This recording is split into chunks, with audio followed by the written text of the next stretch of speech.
coming up on this episode. This has different levels to it. I was really tough on your business a year ago. My table doesn't have an umbrella. And so they have no fucking clue what the hell to do. My initial reaction was like, this guy's a jerk, it's a pandemic, it's raining. This is how we do in the kitchen, grab a piece. Real good. More customers or higher prices? Both. No entrepreneur does it by themselves.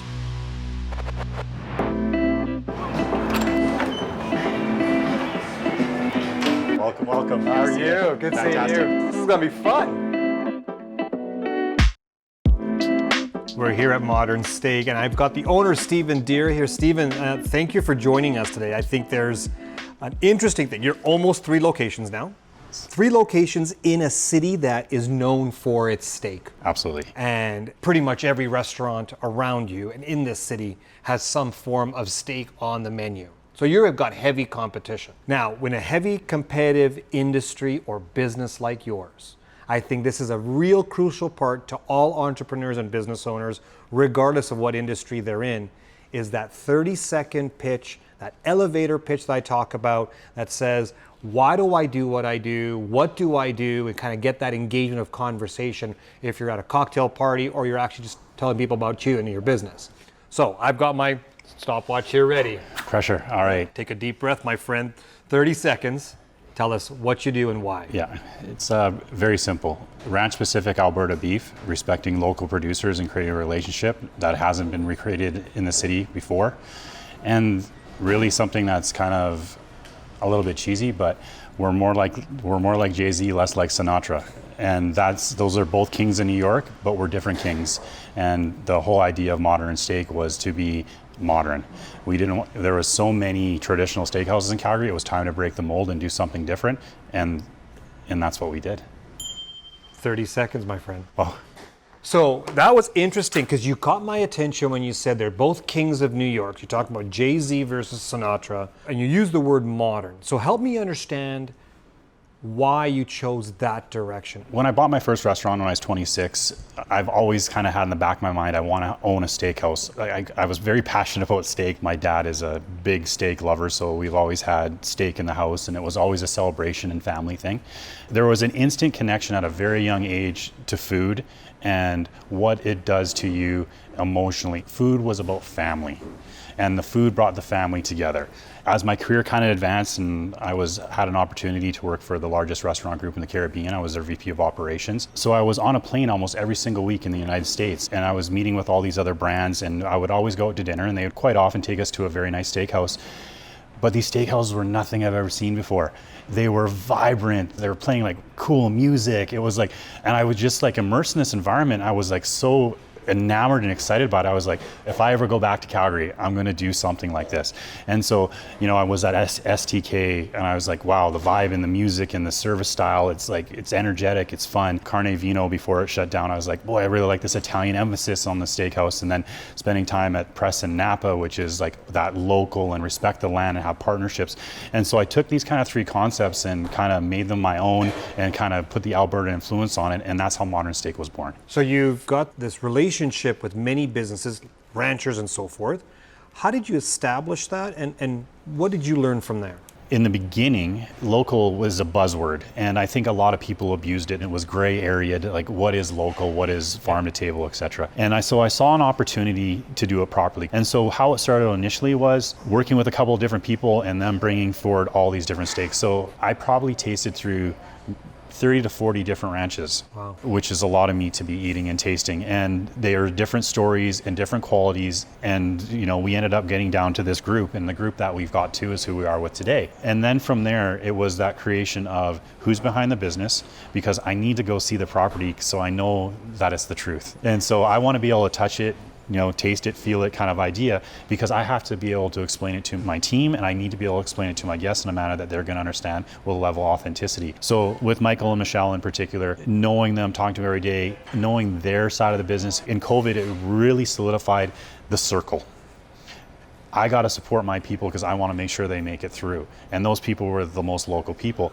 It even comes down to the point of, if I know someone in the business, a friend or something that can do something in my restaurant, whether it be painting or repair, I'm going to go to that guy before I go to someone else. And it's kind of the way of supporting local and doing a little thing that pays off. Because at the end of the day, being that we're a Calgary-based company, Alberta-based company, the money's staying here and it's floating around in here, right? What would you say for other business owners outside of your industry? How do they forge relationships with suppliers or other businesses?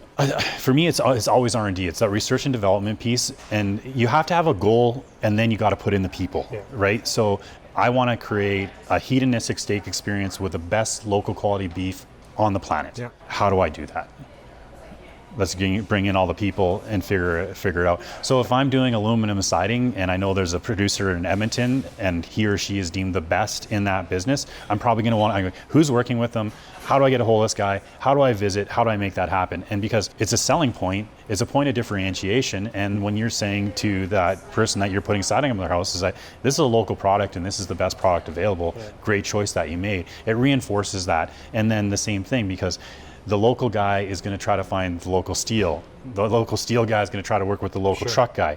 And there's been a movement in that area quite a bit. Now, do scales of economy sometimes not work? Do we pay a little bit more for our beef? Yeah, we pay more for our beef because it's also at extreme quality. Yeah. You pick and choose the battles of where you're going to give up a little bit of margin to gain a little bit of margin. Mm-hmm. And sometimes losing a little bit of margin, you gain it on the volume side. We're probably not the most profitable steakhouse in Calgary, but we're probably the busiest. Yeah. And so the volume mitigates the margin, and that story is based on authenticity and quality. It comes down to all your research and development. Exactly. All right, so what I did, I selected us the Cowboy ribeye, bone-in ribeye. So this is 20 ounces from our Springvale ranch. Give it a quick rub.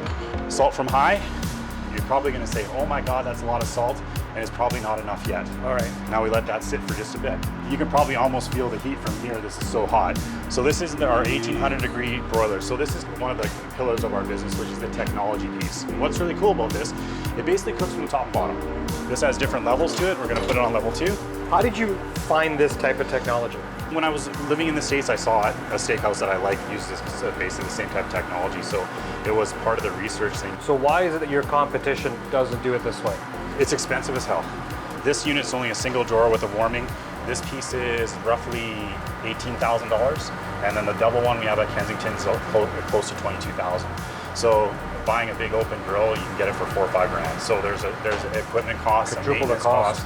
This is one of the things where we invest in for the consistency and quality always over anything else, right? This is comfy garlic oil, second salt, pepper.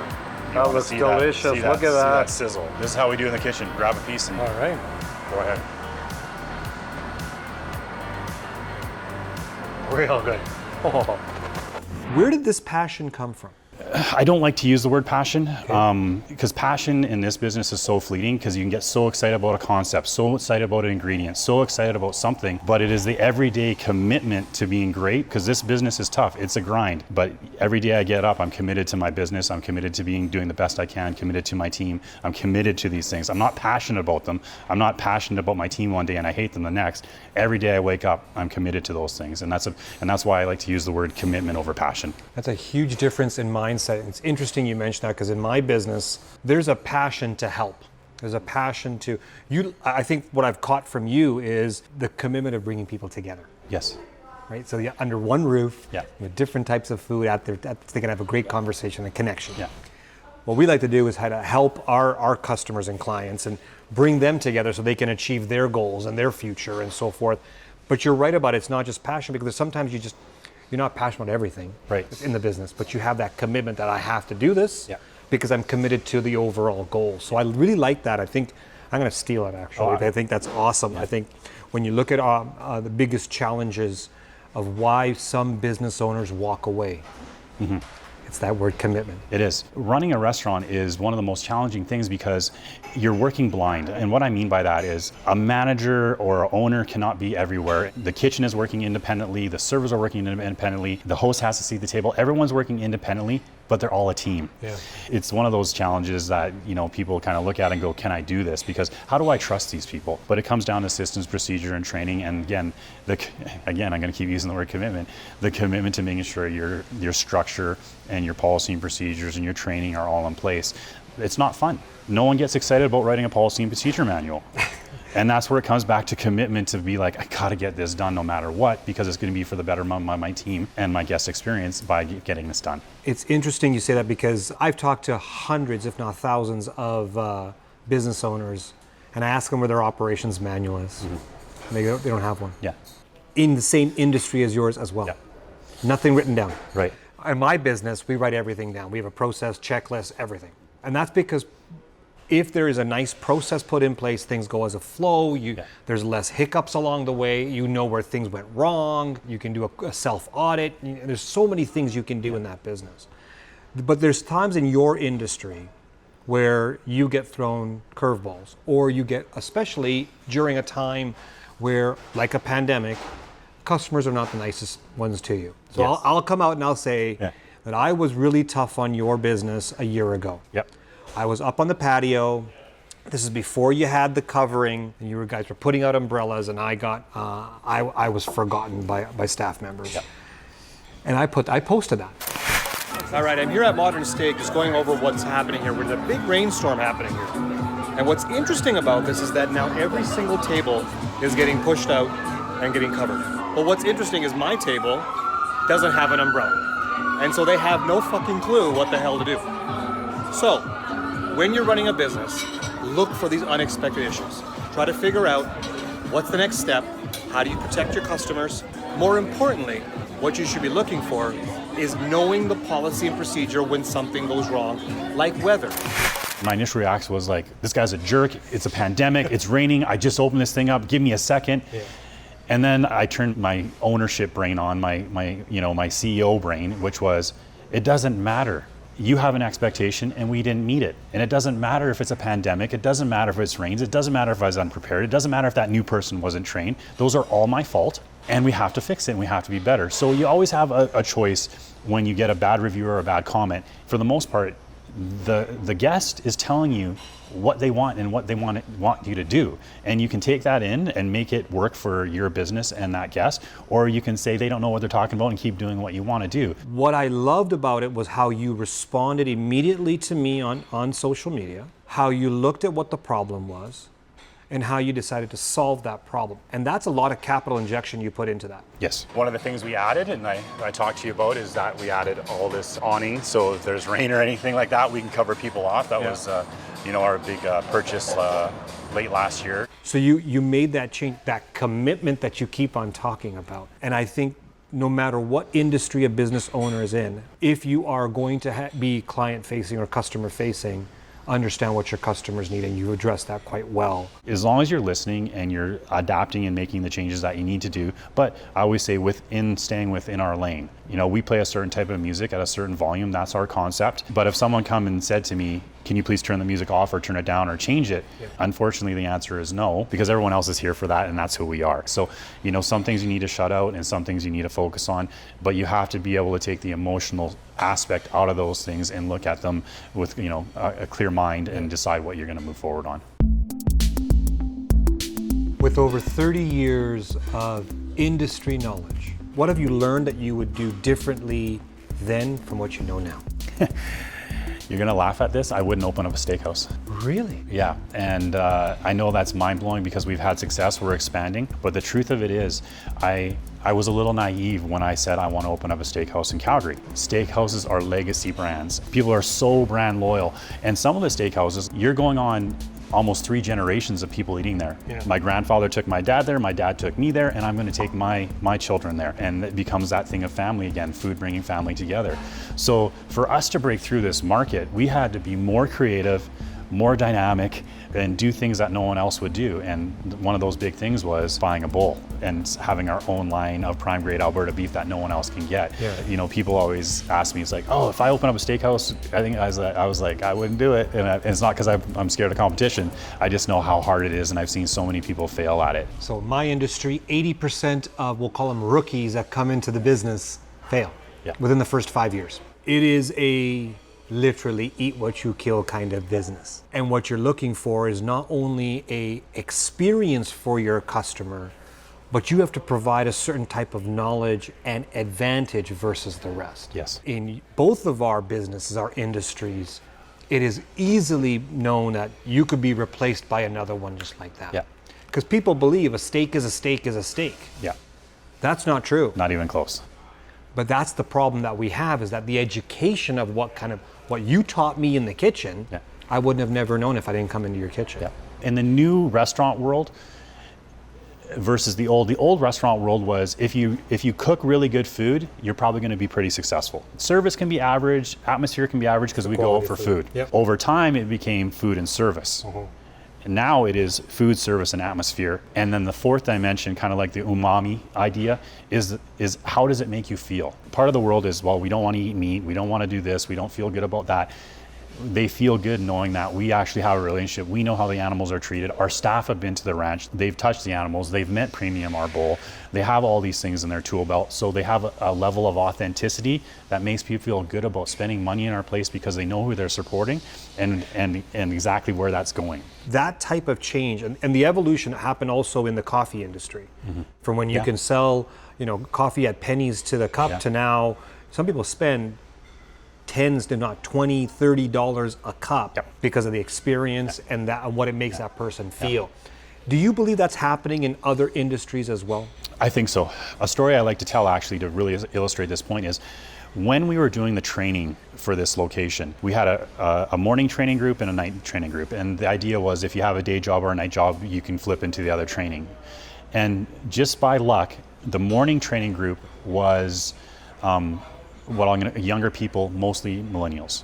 The second group was all what I call grizzled veteran professional servers. Okay. We had our ranchers come in, so Mike Mutton and Michelle Ball, two of our ranchers, came in and they were explaining what happens at the ranch and the meat and everything, right? The younger group, not one question was about how do I sell this product. All they asked was, how are the animals treated? If they're sick, what do you do?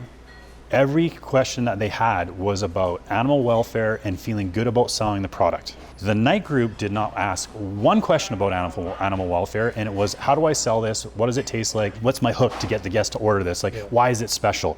And so the ranchers were amazed, like I was amazed, that this was telling a story about the emotional side of the business, and this story was telling the financial side of the business. And so I see that demographic going through. So we need to be, I hate to say it, all things to all people, but you can do it in this case, meaning if you're sitting with your daughter, she wants to know that the animals are being treated well and she feels good about eating the meal, and you want to know that you're going to get the best steak for the money. And so you can merge those two worlds by what we've done, because the staff feel confident about the product. The guests over 8 years now are actually become advocates of our business, meaning, oh, you got to go to Modern Steak. Oh, you love grass-fed, they have grass-fed. Oh, they have dry age, they have Wagyu, they have this, they have that, and they understand our product. So we've kind of won that battle over a long period of time, that people now are coming here because they can have these different experiences and they can feel good about the experience they're having. And that's really important. That is important, because when you mention that you get two different types of customers, maybe even from two different generations, their experience is going to come from their own lens, and how they speak about you is going to be based upon their individual experience, unless they're talking about someone they love. So come to this place, my daughter had a great time. Yeah. That takes a lot of knowledge about your customer. So when you look back and you go look at some of the lessons you may have learned about the evolution of the customer, what would you say are some of the lessons you've learned? Oh boy. So let me go back to a story. So 2014, I'm opening up Modern Steak Kensington, and I'm really excited about it. I open up the doors and literally everyone hates it. I have guests yelling at me at the front door, this is not a steakhouse. Oh, they just hate it. And I'm sitting here going, what have I done? I'm like, did I misgauge the market, and what am I doing wrong here? Luckily I did one thing, I stayed calm. I didn't go and start changing everything. I just kind of waited it out, because I couldn't figure out what I was doing wrong, because I was like, I've been to these places, we did our dry runs, everyone loved it. I have some of my friends are the biggest haters in the world. They like to tell me I suck all the time. I use them as a gauge, and they're even telling me it's good, and they never say anything is good. 3 months later, fighting through, our guests started coming. The ones that were well-traveled, the ones that have been to these type of places, and the ones that wanted these type of experiences. All of a sudden, we became this really successful, busy steakhouse that everyone was buzzing about, but it took us a second to get our marketing right, connecting to those guests that wanted this more modern, fun experience, but still having the best steak of their life. And so what we've seen over time is that putting that effort into that edutainment piece has now made these people advocates and be able to sell what we're doing, but they're becoming more knowledgeable. We've been able to get that education piece going, alongside the Food Network and TV shows and the big movement be supporting local, understanding what's on your plate, the 100-mile diet, for us we call it, gate to plate. All these things have eventually got the guests to be in a better education position to understand why this steak costs this much and why this steak costs that much. It's truly understanding the evolution of your customer, because at the beginning, whatever the marketing or whatever brought those individuals into your business, but they said they hated it, wasn't the right demo for you. Your right demo comes in, you're able to now understand what they need. So it's not like you're really open business for everybody. You're not going to sell a $3 steak here. Correct. So you are kind of niching out to a certain type of customer, but you have to really understand your customer. How do you get to know what your customer wants before you experience a negative experience? We always say it's kind of this age-old, it's a restaurant saying, if there's butts in seats, you're doing it right. Meaning, if your restaurant's busy, it's telling you, move in that direction. And when all of a sudden, when you're slowing down, your sales standing is declining, you need to move in a different direction. So this is the fun part here. Okay, so Stephen, I'm going to give you an opportunity to say which one you prefer, this one or that one. Just shout them out. If you want to explore a bit more, I'll ask a bit more questions on that. Okay, more locations in the same city or more cities? More cities. How do you like your steak, rare or medium? Neither. Every steak has an ideal temperature and I eat it to that temperature. Grow one business or several different businesses? One. Modern tech or the old-fashioned way? Absolutely tech. Try a new restaurant concept or a brand new industry? A new industry. Traditional advertising or social media? Social media all day. Business partners or go at it alone? In my business, I have two very, very, very ultra silent business partners. Like, pay attention to me. Yeah. They're like that silent. I do love their input because they're seasoned vets that are mentors to me. But at the end of the day, I gotta say I am a one-man show because I'm a creator, and creative vision with too many cooks in the kitchen mess the vision. Seasonal excitement or steady inflow of business? I'd like to set my watch. I want a clockwork sales. I want to be like, on November 21st, I'm going to do X amount of dollars because I know I'm going to do X amount of dollars. Happen. Yeah. Steady inflow it is. More customers or higher prices? Both. If you had to pick one.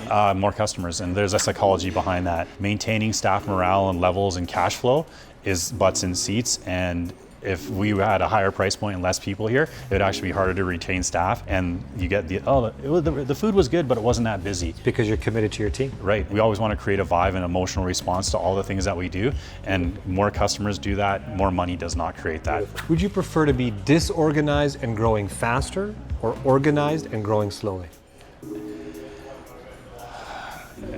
God, I can't give you an answer on that one, but I'm going to say this. I just had an interview with a potential new general manager for Southport, and I said, we are growing faster than our structure. In business, that fight of catching those things up together are always difficult. And I believe, to be honest, at the end of the day, even with the best planning, you have to be moving forward because your structure is a plan and it may not fit what you're actually doing versus doing and then maintaining the structure. But I don't mean being miles apart. Yeah. I mean, I want to be this far apart from my growth and structure at all times. I don't want to be this. I'll take it. I'll take it. So it's a challenge. It's a tough one. So there are a lot of people watching this who are in your industry and outside of your industry. So think of it broader than just your own. Let's look at that camera right there. Stephen, give those people top 3 business tips from you. First is know who you are. I know that I am a creator builder. I'm not a maintainer. So I have to complement myself with people that have the opposite skill sets of me. Too often we like to get people that think alike, and at the end of the day, all you're getting is more of the same and you're not paying attention to other things. So find people that can counterbalance your weaknesses with their strengths. Number 2, stick to your vision. And stay within that lane of that vision, because it's so easy to get distracted by shiny things in all businesses. It's the newest thing, it's the newest that, or so-and-so's doing this. When we look at our competition, we look at some benchmarking, but we don't look at what they're doing. We try to be in a leadership role at all times with pushing the envelope and get away from flavor of the month. And because if you keep jumping and moving back and forth, you can never move forward, right? 3, I like to use the Oprah Winfrey thing. Sign your own checks. I sign every check in my business. I know where the money is going, and I reconcile the bank account. I know that's one of those things where you're like, well, eventually you'll have a CFO and you'll have this and other people will do that. I don't know if I'll ever relinquish that to some level. I want to know where the money's going and what we're doing with That's it. a key learning right there. Know where the money's going. A lot of people with vision or an idea sometimes let the money aspect go to someone else. If you're not a money person, like I said, hire someone that does understand that side of the business on the financial side, but do not let it go. Yeah. Touch it, and that's why I still if Oprah Winfrey is running a multi-billion-dollar corporation and she's signing her checks, then I know I have time to sign my checks. Stephen, thanks for joining me today. Happy to be here. Thanks for having me. So don't forget to subscribe for more episodes. We'll see you next time. Modern steak. 2, 1. It's like a date looking at your eyes. So don't forget to subscribe and hit that bell for all the latest episodes. Did I? Nailed it! One day. He's a lot more quieter than I am, so I'm probably shouting in his microphone. You're here, we need you here. Yeah. This is normal voice, right? That's the problem. That's why no one sits beside me normally.